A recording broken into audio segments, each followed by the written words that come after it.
Kag sa number 1, mga crack sa bahin sang bukid kag pagka-usmod sang duta natukiban sa Camp Valdez sa Sipalay City. Sa Sipalay City ginausisa sa karon ang natukiban nga crack sa naibabaw nga bahin sang bukid kasubong man ang pagka-usmod sang duta sakop sang Camp Valdez sa Barangay Mambaruto.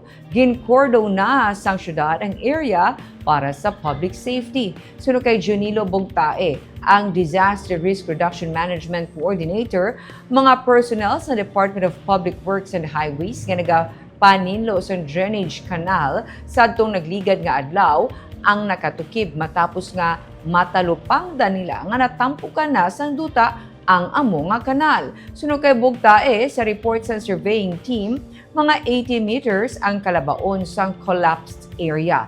May iban pagid nga mga crack ang natukiban. Pati man sang paggiyo sang duta sunod sa DRRM.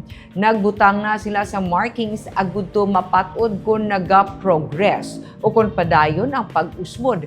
Nagpakig-angot naman sila sa Mines and Geosciences Bureau para mahibaluan man kung ano ang gintunaan sini. Sa October 7, may 5.1 magnitude nga linog nga nag-igo sa Sipalay. Pero sunod kay Bugtae, hindi man nila sa karon mapatod kung epekto ini sang linog. May pila ka mga pamilya nga na-identify nga yara sa danger zone kag sila ang naabisuhan nga magpatuman sa precautionary measure. Nakabaton man sila sa report nga may mga nagasulod sa ginkordo nga area kag ginasulit ang pahanumdom nga mag-cooperate bangod sang risgo.